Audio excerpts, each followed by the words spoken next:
فتزلا وہ متزلزل ہو جائیں گے، ہٹ جائیں گے، ڈگمگا آ جائیں گے۔ کون؟ بعد ثبوتہا، جو پکے ہیں، جو قول کے پکے ہیں،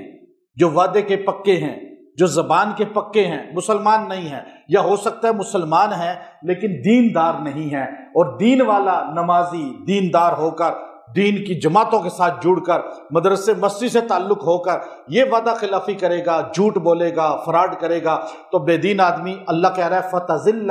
قدم بعد ثبوتہا، وہ تو ویسے ہی ہٹ جائے گا۔ دیکھو جی نمازی ایسے ہیں، دیندار ایسے ہیں، تو اس لیے یہ معنی کئی، اس کا سب سے بہترین جو اس کی تشریح کی ہے نا، وہ ابن عطیہ رحمۃ اللہ علیہ نے تفسیر بحر محیط کے اندر کی ہے، اور اس کے رشوت کے ساتھ بھی آگے سب چیزوں کو جوڑا ہے، اور خیانت کے ساتھ بھی جوڑا ہے، اور جھوٹ بولنے کے ساتھ، وعدہ خلافی کے ساتھ بھی۔ اب یہ فرمایا کہ اس میں کافر بھی متزلزل ہو جائے گا، مسلمان بھی ہو سکتا ہے۔ اب آپ دیکھیے آج ہمارے ارد گرد تو سارے مسلمان ہیں نا، لیکن دیندار جب دھوکہ کرتا ہے، فراڈ کرتا ہے، تو جھوٹ بولتا ہے، وعدہ خلافی کرتا ہے، ادھر مسجد سے نکلا، ٹوپی کو نکالا، جیب میں رکھا، اور اس کے بعد جھوٹی قسمیں کھانی شروع کر دی، گالیاں دینی شروع کر دی، فراڈ کرنا شروع کر دیا، قبضے کرنے شروع کر دیے، تو مجھے بتائیں بے دین کیسے دین پہ آئے گا؟ پھر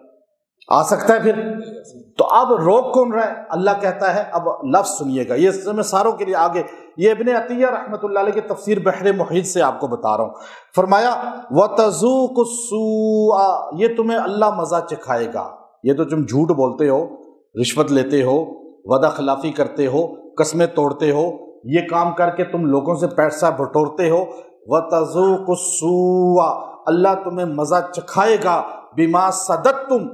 اب تم نے تو قسم توڑی، تم نے تو وعدہ خلافی کی، تم نے غلط گواہی دی، اس کا تعلق اللہ کے رستے سے روکنے سے کہاں ہو گیا؟ کہ کوئی آپ نے کسی کو نماز سے روکا،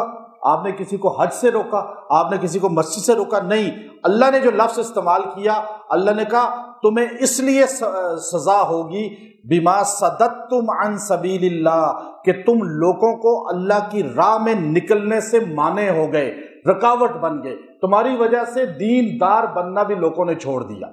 اسلام میں آنا بھی چھوڑ دیا، قرآن پڑھنا بھی چھوڑ دیا، مسجد آنا بھی چھوڑ دیا۔ ایسا ہے یا نہیں؟ آپ اپنے ارد گرد دیکھیں، جتنا حلیہ دیندار ہوگا اکثر لوگ فراڈ اتنا ہی بڑا کرنے والے ہوں گے۔ نمازی بن کے فراڈ کرتے ہیں، حاجی بن کے فراڈ کرتے ہیں، محراب یہاں پر آئے گا اتنا بڑا فراڈ کر رہا ہوگا۔ ایسے حال ہے یہاں پر۔ اور پھر ہندو کیسے؟ مجھے ایک ہندو خود کہنے لگا، بڑا پنڈت تھا، مجھے کہنے لگا آپ کے مسلمان دیکھو کیا کرتے ہیں، وہ بھی تو قبروں کو سجدہ کرتے ہیں، ہم میں ان میں فرق کیا؟ وہ ہمارے قبر کو دیکھ رہا ہے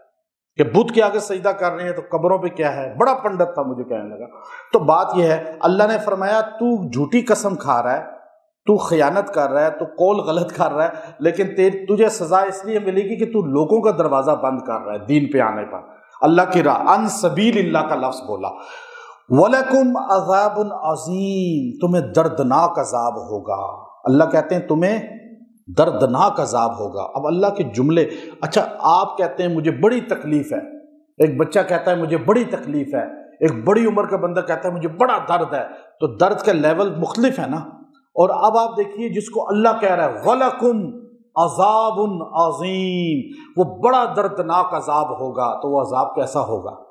اللہ جس کو کہہ رہا ہے کس کو ہوگا؟ جھوٹی قسم کھانے والا، جھوٹے وعدے کرنے والا، وعدے کر کے توڑ دینے والا، یہ سارے گناہ کرنے والا جو ہے، اور لوگوں کو دین سے متنفر کرنے والا اپنے قول فعل سے۔ یہ آگے اللہ نے کہا دیکھو میں سمجھا رہا ہوں، عذاب کا کہہ کے اللہ سمجھا رہا ہے، اللہ کا انداز ہے ایسا۔ اللہ کہتا ہے وَلَا تَشْتَرُوا بِعَهْدِ اللَّهِ، دیکھو ثَمَنًا قَلِيلًا، اللہ کے وعدوں کو تھوڑی قیمت پہ نہ بیچو۔ امام قرطبی فرماتے ہیں ثمنًا قلیلہ جو ہے، اگر پوری کائنات سونے سے بھر جائے اللہ پھر بھی ثمنًا قلیلہ ہی کہے گا، کیونکہ اللہ کا نزدیک تو وہ تھوڑا ہی ہے نا، ہمارے نزدیک زیادہ ہوتا ہے۔ تو اللہ کہتے ہیں ثمنًا قلیلہ، اس پوری کائنات بھی تمہیں مل جائے سونے کی پھر بھی نہ بیچو، قسم نہ توڑو، بات نہ چھوڑو، بات پہ ڈٹ جاؤ، وعدے نہ توڑو۔ اور پھر بات جو ہے انما عند اللہ، بے شک جو اللہ کے پاس ہے، هو خیر لکم، وہ تمہارے لیے بہتر ہے، ان کنتم تعلمون، اگر تمہیں پتہ ہے تو، اندر تمہیں علم ہے،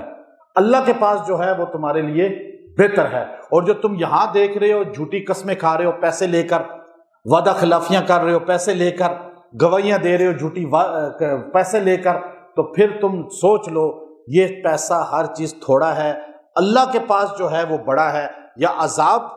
یا اللہ جو نعمت تمہیں دے گا۔ یہ تو یہاں اس کا ظاہری ترجمہ ہو گیا۔ اب جو ابن عطیہ رحمۃ اللہ علیہ تفسیر بحر محیط میں کہتے ہیں یہ جو لفظ نا فَتَزِلَّ قَدَمٌ بَعْدَ ثُبُوتِهَا، یہ اس بندے کے لیے ہے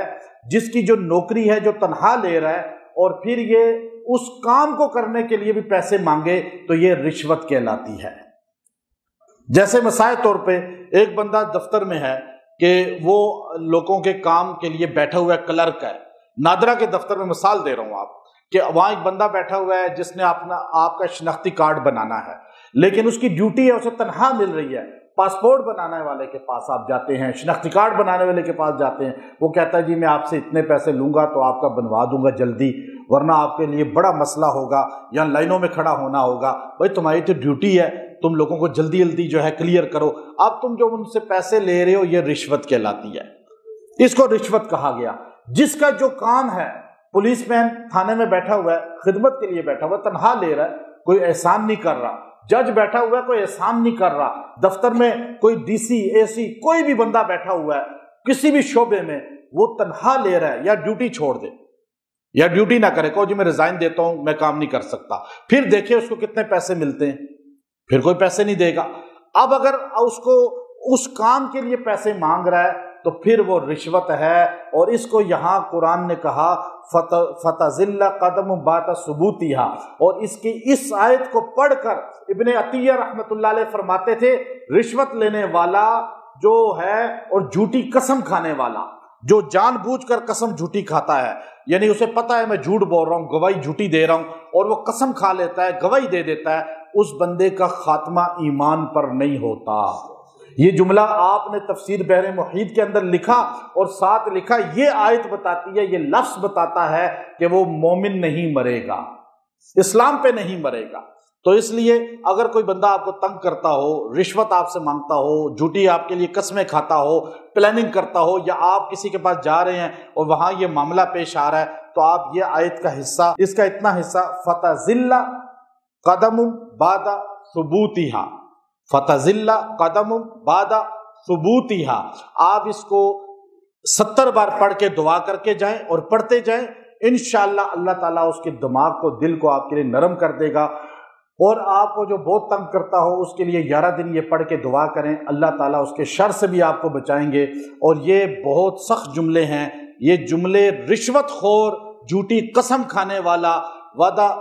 اور قسمیں توڑنے والا اور جھوٹی گواہیاں دینے والا، ان کے لیے گویا کہ اشارہ ہے کہ ان کا خاتمہ ایمان پر نہیں ہوگا۔ اگر وہ جان بوجھ کے ایسا کر رہے ہیں، توبہ کر لیں، اللہ معاف کر دے گا، لیکن توبہ نہ کی اور پھر مر گئے تو وہ ایمان پر نہیں مریں گے، یعنی کلمہ ان کو جاری نہیں ہوگا۔ وآخر دعوانا ان الحمد للہ رب العالمین۔